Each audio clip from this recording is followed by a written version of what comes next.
Okay. Hello, everybody, and welcome to this week's Menopause Matters Live. It is the 30th of May 2024. So today I am going to be digging into thyroid health, and it's something that comes up a lot with my clients, and that's because a lot of my clients have suboptimal thyroid function. Now, bear in mind that I focus on working with women over 40 who have got fatigue, low moods or depression, struggling with loss of motivation, brain fog, body slowing down, fat loss resistance, all the sort of symptoms where the body's slowing down. So you can imagine that, there is a definite correlation between thyroid issues and those symptoms. But the problem that a lot of women face is that they don't know whether the symptoms are to do with the thyroid or to do with the perimenopause or menopause. And so a lot of women are kind of left scratching their heads. They go to the GP and, they tell them that what their symptoms are. I'm tired. I can't, I've got no motivation to do anything. I feel quite flat. I'm struggling to lose weight. I've got this, and this. And the doctor may well run a set of blood tests, and one of those will be a marker or two for the thyroid. And 9 times out of 10, those will come back and say normal, no action required. And so women are led to believe that there's nothing wrong with their thyroid. And so therefore, the symptoms must be perimenopause.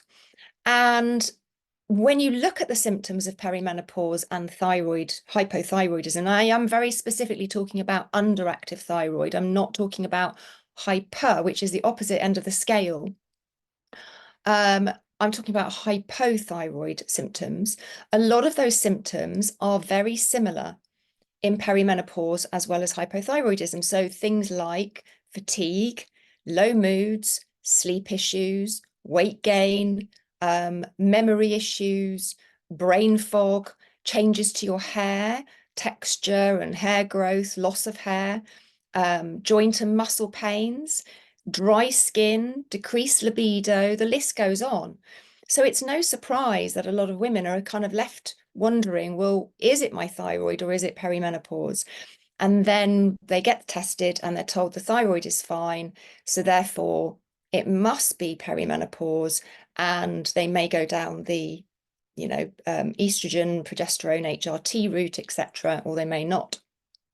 And because of this, lots of women are being missed and they're not getting the support that they need related to the thyroid. And it's not, when it comes to modern medicine, of course, everything is treated with some sort of pill. So if you have hypothyroidism, there is only one solution with the medical profession, and that is to give you thyroxine. You have to hit their criteria, and that's the solution. But even with natural health practitioners, a lot of them will just look at it and switch a pharmaceutical drug with some supplements. And, if you don't then feel better, well, why is that? Really, what you have to do is get to the actual root of the problem. What's driving the symptoms?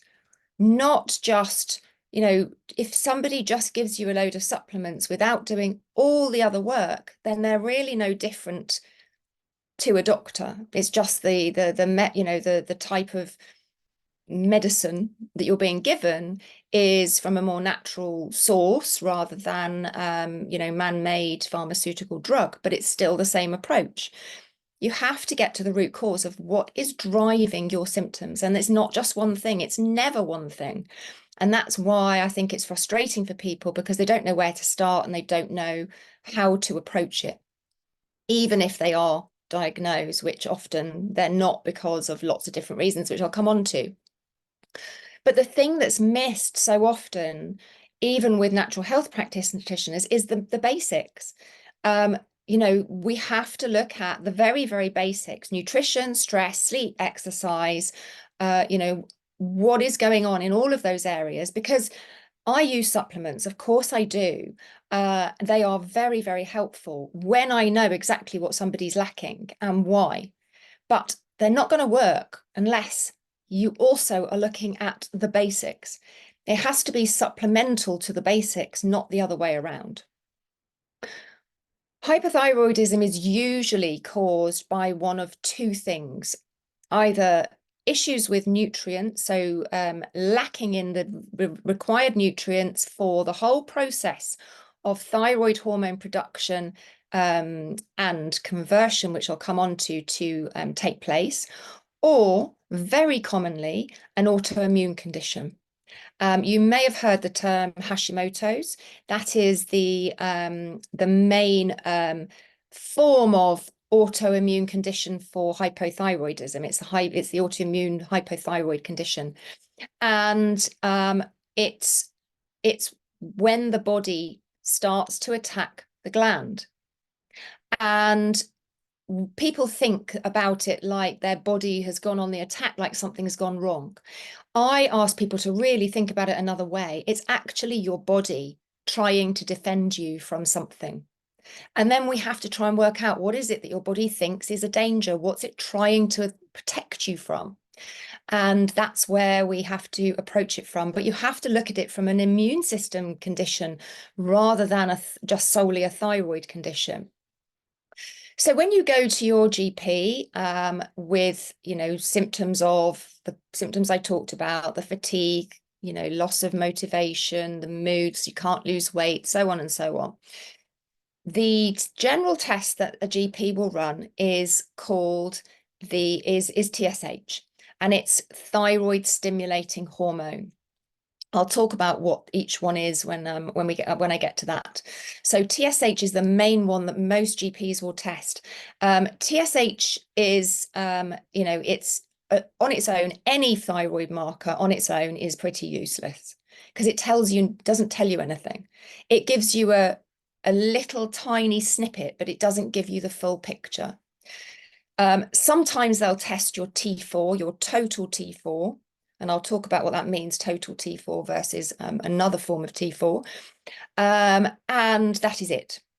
And unfortunately, some women, their TSH will actually be in range, but things are not necessarily okay, depending on if you have got an autoimmune condition like Hashimoto's, how advanced it is. And then we have to think about the ranges that are used by the medical profession. Definitely the NHS. Private doctors may be slightly different, but their ranges are still wider than the ranges I use. So TSH, they will look at and they'll say if you are in between 0.5 and 5 point, it varies, 5.3 to 5.5, then everything is fine, no action required. When I'm looking at a blood panel and I'm looking at thyroid markers, the TSH needs to be between 1 and 2. Now, if it's slightly outside, then I'm going to be looking at what else is going on. What are the other markers telling me? And that's why those markers on their own are just useless. But somebody can be within 1 and 2 and still have thyroid antibodies, which is where it's the autoimmune condition where the body is attacking its own thyroid. So that's something that is really important to understand, is just because you've been told everything's normal, it's normal in terms of the NHS range because they won't give you thyroxine. And quite rightly, I mean, thyroxine shouldn't be given willy-nilly because it's not the panacea. You have to really work out what's causing the issue. If you have got an inflamed body and you've got, gut issues, or, your adrenals are not functioning well, or you've got an infection or something else, just adding in thyroxine as a medication isn't going to fix all those problems. And actually, what does that do to the physiology of the body, putting in that extra hormone without sorting out everything else? So I asked on Instagram for anybody to share any questions that they wanted me to answer. And now's a good time for me to answer one of them. So Simone asked, what tests do we ask for? And she also asked about the ranges. And I'm not going to go into the ranges today for all the markers because it very much depends on which markers are being used and the actual measurements being used, and it varies, and it just wouldn't be useful. But which tests to ask for? The problem is the NHS only offers TSH as standard and occasionally T4. You may very occasionally get T3, but it's really rare. And it's an absolute struggle to get a GP to run any antibody tests because their treatment is the same whether it is an autoimmune condition or not. And so they won't test it as standard. And they, if more likely than anything, they will, if anything, refer you. If they think that there is a big problem, they'll refer you on to a consultant, to an endocrinologist, but they'll only do that if there's something very obvious being flagged. And so again, you know, people are missed. So when I'm running a full thyroid panel for my clients, and I don't order this, you know, you can't get them on the NHS, and actually endocrinologists don't even run all of these markers. I get them from a private lab. The ones that I'm looking for are TSH because, you know, that is a key thyroid marker, but not on its own. It means thyroid stimulating hormone. It's not actually a thyroid hormone. It is a stimulating hormone. So if TSH is too high, it means that your thyroid needs extra stimulation or something else is not working properly. So that's one marker. The second one I always look for is T4. It's total level of the storage form of thyroid hormone in the blood. So it's everything because we have active, free and unbound and bound, which is where it's bound to proteins. So total T4 looks at all of the thyroid hormone T4 in the blood. It's T4 stands for thyroxine. And then T3, total T3 is your total active thyroid hormone in the blood. So your body, majority in your liver, but other parts of the body as well, will have to convert your T4 thyroid hormone into T3 in order for it to be active and usable. So think of T4 as the storage form of the hormone and T3 as the active form.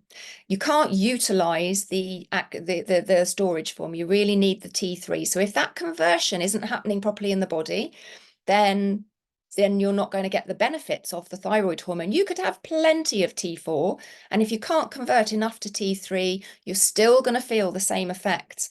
Now, because those aren't measured by GPs, then that would never be picked up. And then as I said, there's free T4 and free T3, and this is where it's unbound. It's not bound to proteins. And those two are very, very important because what we really want to see is what's actually available for use. So T4 and T3 contains bound hormones. I know it's a bit complicated, but I just want to explain to you that this is not a simple process. And so we have to look at lots of different things. And then there's something called reverse T3, which kind of puts the brakes on. And if that's high, then you could have plenty of T3, T4, everything else, but it can't actually get into the cells where it needs to get. Think of T4 like cash in the bank, T3 like your debit card, and free T3 like your cash in the hand. It's the one that you can literally just hand over straight away and it will get to its job. That's what free T3 is. And once inside the cells, that T3 helps to regulate the conversion of glucose and oxygen into energy in the mitochondria. So that's why for energy production, and basically, you know, just keeping the body going, thyroid hormone is so, so important. And when you don't have enough of that T3 getting inside the cells and being able to attach to the receptors and do its job, you don't get the benefits of it and you really, really feel it. And And then finally, the other two markers that I always want to see is TPO antibodies and TGAB, TG antibodies. And those are two different antibodies that the body can produce when the thyroid is attacking, when the body is attacking the thyroid. And so there are a couple of others, but those are the ones that I always really want to see because they're the key ones. And then I can see whether somebody's actually got an issue with perhaps conversion of their thyroid hormone, or actually they've got an immune condition, an immune system condition. And we have to work out A, what's triggering it, and B, what we can do to calm it down. So, and some people will have both. If you've got an autoimmune Hashimoto's diagnosis, you know, you may well also be lacking in the nutrients for everything else that the thyroid needs. And then I also want to look at a mineral test because a mineral test will show me things that I can't get from the blood. I really like to see both, but if I can only see one, then the mineral test is where I start because it gives me an indication of whether there are issues alongside someone's health questionnaire, whether we do need to go down the full thyroid test. So that is where that's what I start with. And the mineral test will show me things like it gives me an indication of whether there's a lack of iodine, whether there is a lack of selenium, whether there are any issues with the liver being able to detox properly, whether there is a lack of potassium. Potassium is very important for thyroid function because potassium is responsible for helping to pull things into cells. If you haven't got enough potassium, you're going to have problems, especially if your calcium's very high at the same time. There's something called the calcium-potassium ratio, which is the thyroid ratio on a mineral test. So there's lots to look at and lots to consider. And so, as you can see, just looking at your TSH and saying, no, everything's fine, you're absolutely fine, go, and you know you're not. Most of the women that come to work with me, they know that there's something not right. They know it's not just purely perimenopause, especially if they've been put on HRT and they still feel goddamn awful. They know something else is going on. Now, it may not be the thyroid, but it often is. And I tend not to get too caught up with the lab numbers. I like to see the lab numbers because it gives me an indication. But actually, what I want to know is, how do you feel? Like, the lab numbers, when we're working together, things can change. And bear in mind, when you're looking at blood labs, it's a snapshot in time. I'm wanting to know, how do you feel? Do you feel better? Have you got more energy? Is your motivation better? Are you able to do more? Is the weight becoming a little bit easier to shift? It's never quick, but you know, have things improved in all of those areas? Has the brain fog started to lift and the brain become clearer? That's what's important, not to get too caught up on lab numbers. And if you're on thyroxine as a medication and you feel no better, you've got to wonder why. Why do you feel no better? It just means that the blood, you know, when they put you on thyroxine and then you get regularly tested probably once a year or once every 6 months, you'll probably be told, yes, your levels are fine, or sometimes they may adjust the medication, but everything's fine. But what if you don't feel fine? Just because your blood labs tell you that your levels are okay doesn't mean that everything's working properly. You're converting it properly, it's getting into the cells, it's doing its job. And that's what's important. How you feel is really what's important.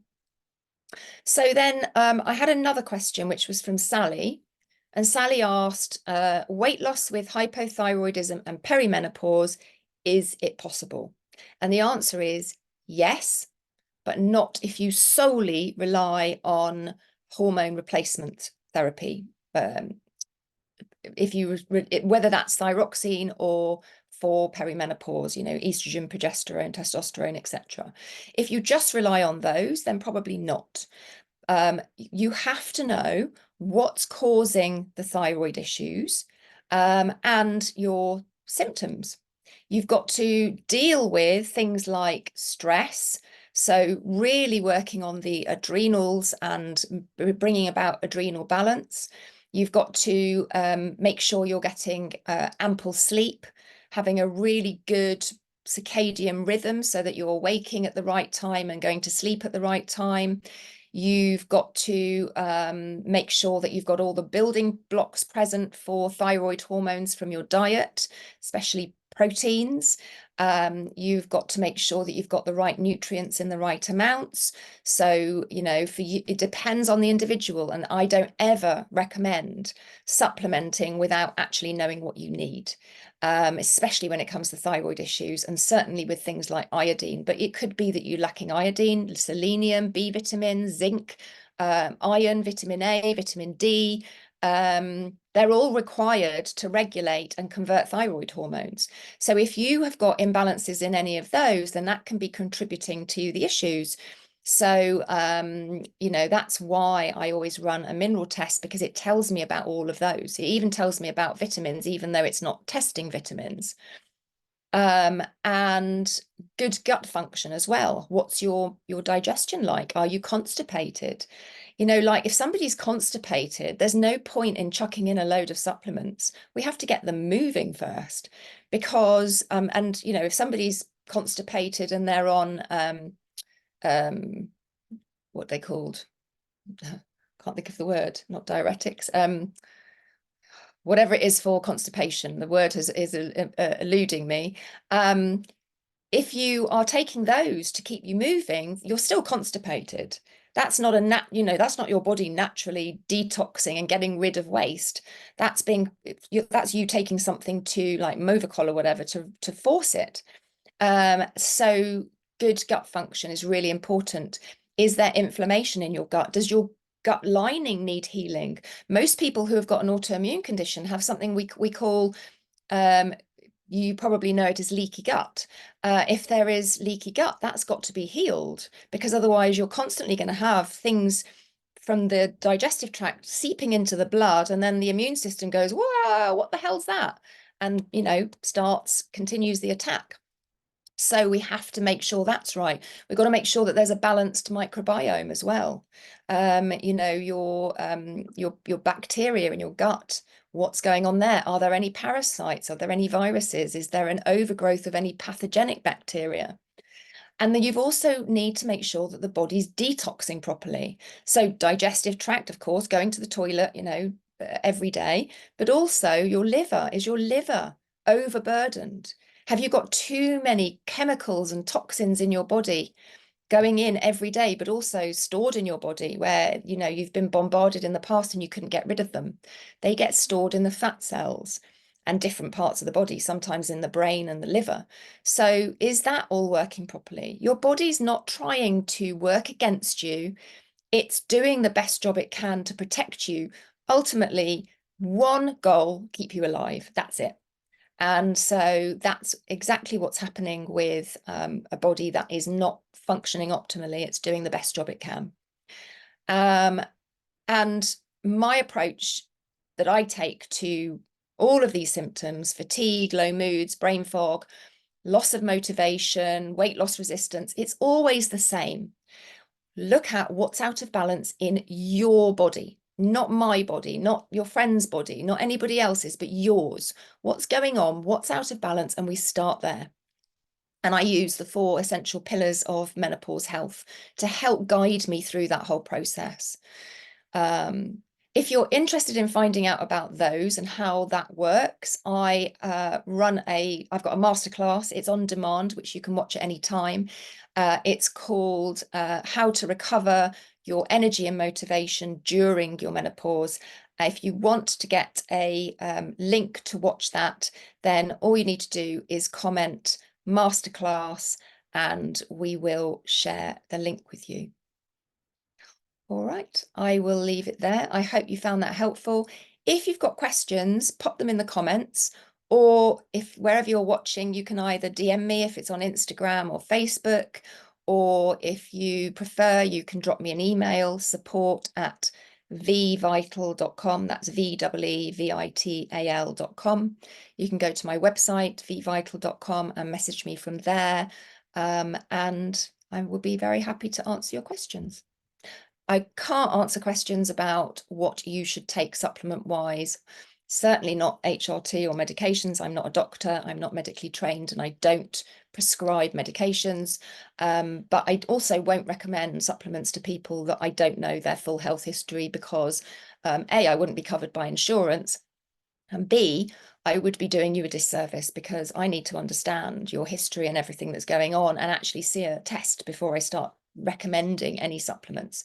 But if you've got more general questions, then please feel free to ask them, and I will be very happy to answer. All right, I will leave it there. Have a great day. Take care. Bye for now.